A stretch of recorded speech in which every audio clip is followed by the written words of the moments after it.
भक्तवांछा कल्पतरु नंद नंदन पीतांबरधारी भगवान श्री बालकृष्ण लाल की वांग्मयी प्रतिमूर्ति श्रीमद्भागवत महापुराण को नमन करते हुए परम पूज्य श्री सद्गुरुदेव के चरणों में प्रणाम। स्थान देवता, ग्राम देवता, वास्तु देवता, अन्य पूज्य श्री सुखदेव जी महाराज से वंदन। वो भी अपना स्थान ग्रहण करें। हमारे वृंदावन से पधारे हुए सभी आचार्यगण, ब्राह्मणजन, संगीत कलाकार सबको श्री बांके बिहारी के चरणों में प्रणाम। यहाँ पर उपस्थित सभी जनता जनार्दन, माता बहन सबको श्री बांके बिहारी के चरणों में प्रणाम। आइए आज हम और आप श्रीमद्भागवत कथा के तीसरे दिवस की कथा में गोता लगाते हैं। कल की कथा में हम सभी ने पावन में राजा परीक्षित सुखदेव महाराज को कथा सुनाते हैं। भगवान की कथा में गोता लगाने से पहले कुछ क्षण भगवान नाम गुणगान करेंगे, ताकि अपनी वाणी को पवित्र करने के लिए कथा को श्रवण करने से पहले वाणी को पवित्र किया जाता है। बड़ी भाव और प्रेम के साथ मेरे साथ गुनगुनाएंगे। जय जय श्याम, जय जय श्याम, जय जय श्री वृंदावन धाम। जय जय श्याम, जय जय श्याम, जय जय श्री वृंदावन धाम। जय जय श्याम, जय जय श्याम, जय जय श्री वृंदावन धाम। जय जय श्याम, जय जय श्याम, जय जय श्री वृंदावन धाम। ओ प्यारो राधा तेरो नाम,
बोली वृंदावन बिहारी लाल की जय हो। साची दरबार की जय हो। भक्त वत्सल भगवान की जय जय श्री राधे श्याम।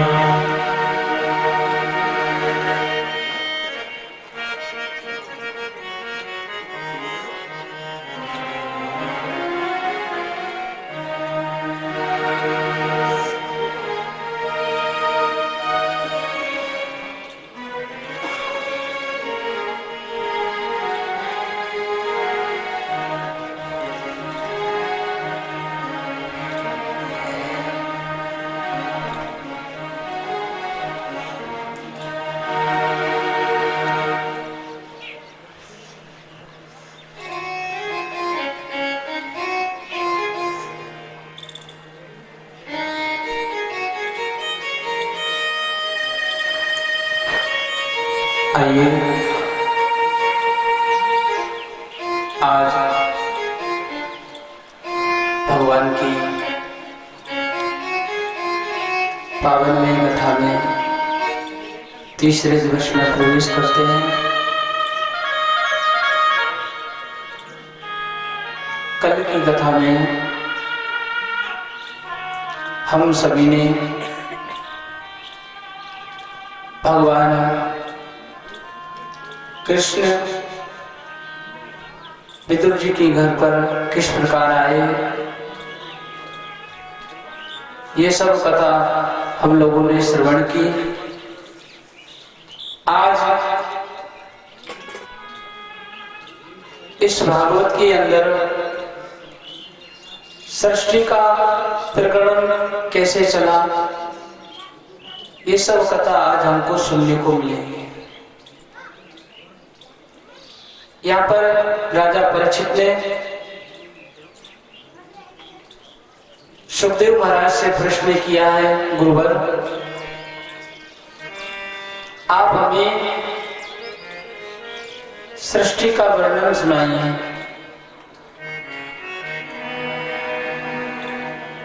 और जो भगवान की सृष्टि है,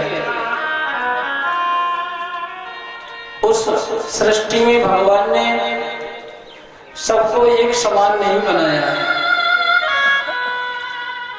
क्योंकि शास्त्रों में लिखा है सुखाय कर्माणि करोतु लोको नातये सुखं वा निदपारवं वा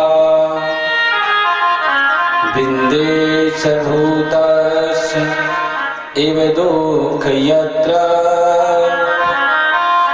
युक्तं भगवत् भगवान् वदनेव नान्या।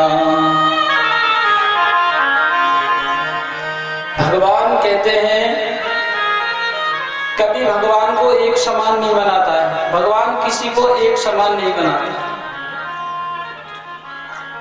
एक व्यक्ति ऐसा महाराज जिसके पैर के नीचे अगर चींटी भी आ जाए तो 1000 बार राम राम नाम लेता है। और एक व्यक्ति ऐसा है जो महाराज गाय और जानवरों को काट के खा सकता है, यानी उस व्यक्ति के अंदर दया नहीं है, उस व्यक्ति के अंदर धर्म नहीं है। तो राजा परीक्षित प्रश्न करते हैं, गुरुवर भगवान ने मानव को एक समान क्यों नहीं बनाया? भगवान कहते हैं, सुखदेव जी महाराज राजा परीक्षित कहते हैं, राजा भगवान ना किसी को सुख देता है ना भगवान किसी को दुख देता है। व्यक्ति जैसा अपना कर्म करता है वैसे ही वो सुख और दुख को प्राप्त करता है।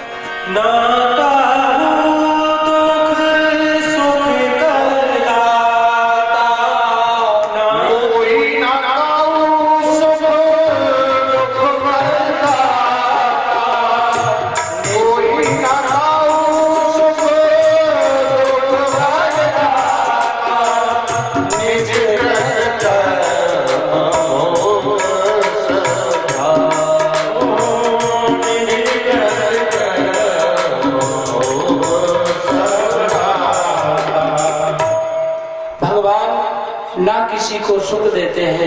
ना भगवान किसी को दुख देते हैं। मनुष्य अपने कर्म के प्रारब्ध से वह स्वयं सुख और दुख भोगता है। राजा परीक्षित ने कहा, गुरुवर आप ये बताइए कि भगवान ने सृष्टि किस प्रकार रची है। सबसे पहले भगवान ने नर नारायण को उत्पन्न किया और उन नारायण से ब्रह्मा जी। तो ब्रह्मा जी को चिंता होने लगी कि मैं सृष्टि का विस्तार कैसे बढ़ाऊं। मन में महाराज बैठ करके विचार कर रहे थे। तो महाराज ब्रह्मा जी की नासिका से एक बड़ा भगवान का अवतार होता है। यहाँ पर बोली बड़ा भगवान की जय हो। परंतु महाराज ब्रह्मा जी महाराज को शांति नहीं मिली, क्योंकि ब्रह्मा जी महाराज इस सृष्टि को और बढ़ाना चाहते हैं। आज ब्रह्मा जी महाराज ने 4 ऋषियों को उत्पन्न किया, सनत, सनंदन, सनातन और सनत कुमार। इन चारों से कहा कि आप सृष्टि को आगे बढ़ाओ। तो महाराज चारों भाइयों ने हाथ जोड़ दिए, महाराज हमें सृष्टि नहीं बढ़ानी, हमें तो भगवान का हरि का भजन करना है, हमें इस मोह में नहीं पड़ना। ब्रह्मा जी महाराज ने सोचा कि अब मेरी सृष्टि का विस्तार नहीं होगा। तो महाराज ब्रह्मा जी ने ध्यान लगाते रुद्र को उत्पन्न किया। जब महाराज रुद्र भगवान उत्पन्न हुए तो ब्रह्मा जी ने कहा, रुद्र देवता आप सृष्टि का विस्तार करो। रुद्र देवता ने महाराज सृष्टि का जब विस्तार किया तो भूत प्रेत पिशाचनी डाकनी महाराज उत्पन्न कर दे। ब्रह्मा जी ने देखा कि सृष्टि का विस्तार इस प्रकार हो रहा है। ब्रह्मा जी ने कहा, महाराज ऐसी सृष्टि हमें नहीं करवानी, आप तो बैठ करके भजन करो। रुद्र भगवान ने कहा, ठीक है महाराज, अगर आप हमसे सृष्टि नहीं करवाते हो। ब्रह्मा जी महाराज दोबारा से ध्यान में बैठ गए। ध्यान में बैठ करके महाराज अपनी छाया से कर्दम ऋषि को प्रकट किया और अपनी वाणी से माता सरस्वती को प्रकट किया। इस प्रकार से महाराज एक एक करके ब्रह्मा जी महाराज सृष्टि का विस्तार बढ़ाने लगे। उसके बाद में ब्रह्मा जी महाराज ने 10 ऋषियों को प्रकट किया, जिनके नाम है मरीचि, अत्रि, अंगिरा, पुलस्त, पुलह, भृगु, वशिष्ठ, दक्ष, देवऋषि, नारद। ये जो देवऋषि नारद हैं ये 10वें नंबर के हैं। और अभी देखिए जो सृष्टि हो रही है इस संकल्प मात्र से सृष्टि की जा रही है, किसी के गर्भ से जन्म नहीं हो रहा है। ये संकल्प मात्र से सृष्टि का विस्तार हो रहा है। ब्रह्मा जी ने सोचा कि आगे सृष्टि को बढ़ाया जाए तो क्या किया जाए। तो ब्रह्मा जी महाराज ने 2 महापुरुषों को प्रकट किया। वो महापुरुष कौन है?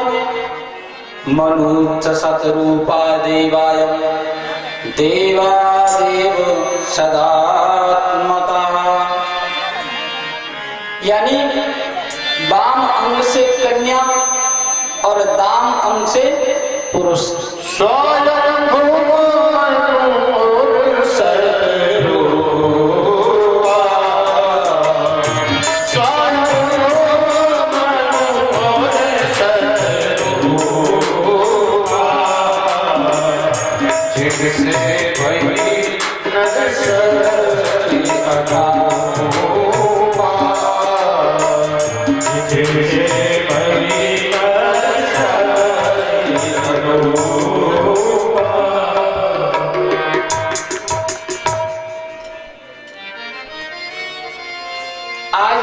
मनु महाराज ने,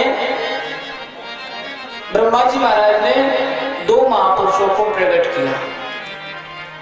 पुरुष का नाम है मनु महाराज और उस स्त्री का नाम है शतरूपा।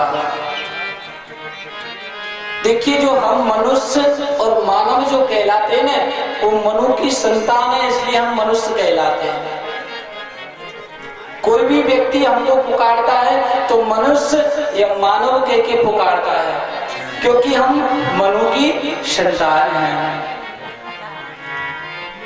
सृष्टि के विस्तार में मनु महाराज ने 5 संतानों को उत्पन्न किया, जिनमें महाराज 3 कन्या और 2 पुरुष। 3 कन्याओं के नाम है देवहूति, आकृति और प्रसूति। क्या नाम है? देवहूति, आकृति और प्रसूति। और मनु महाराज के 2 पुत्र हैं, जिनका नाम है प्रियव्रत और उत्तानपाद। इन महाराज 5 संतानों से मनु महाराज ने सृष्टि का प्रारंभ किया। पर देखिए महाराज, अगर हम कोई भी कार्य करते हैं, यानी कोई भी धर्म का कार्य करते हैं, तो उसमें विघ्न अवश्य आता है। ये आज की परंपरा नहीं है, पहले से चली आ रही है। क्योंकि पहले के समय में ऋषि लोग जब यज्ञ किया करते, तो महाराज राक्षस लोग अपने मुंडों को यज्ञ में डाल देते, ऋषियों को हवन नहीं करने देते थे। आज यहाँ पर भी महाराज, जब मनु महाराज ने सृष्टि का वर्णन आगे बढ़ाया, तो एक हिरण्याक्ष नाम का दैत्य उस पृथ्वी को अपने सर पर धारण करके महाराज उठा करके ले जाने लगा। मनु महाराज ने कहा, ब्रह्मा जी, सृष्टि का विस्तार तो मैं कर दूंगा, पर आपसे प्रार्थना है, ये जो हिरण्याक्ष नाम का दैत्य है, आप इसका उद्धार करो। भगवान ने कहा, मनु महाराज आप चिंता मत करो, इसका उद्धार मैं अवश्य करूंगा। राजा परीक्षित ने सुखदेव महाराज से पूछा, राजन, ये हिरण्याक्ष कौन है जो पृथ्वी को धरा से उठाकर ले जा रहा है? इस हिरण्याक्ष का जन्म कहाँ हुआ, कैसे हुआ? कृपा करके विस्तार से बताइए। तब सुखदेव महाराज ने कहा, राजन, एक बार ब्रह्मा जी के जो मानस पुत्र हैं, सनक, सनंदन, सनातन और सनत कुमार, ये चारों भाई भगवान के वैकुंठ धाम में भगवान का दर्शन करने के लिए जा रहे थे। एतो पार्षदो ब्रह्मा जय विजय विनश्च देवा, यानी भगवान का वैकुंठ में भगवान का दर्शन करने के लिए जा रहे थे। तो भगवान के 2 पार्षद हैं, जिनका नाम है जय और विजय। अब भगवान तो अंदर बैठे थे और जय और विजय द्वार पर खड़े हुए थे, और चारों भाइयों की उम्र 5-5 वर्ष की। चारों भाइयों ने निवेदन किया कि हम हमारे स्वामी परमात्मा का दर्शन करना चाहते हैं, आप हमें दर्शन के लिए अंदर प्रवेश दीजिए।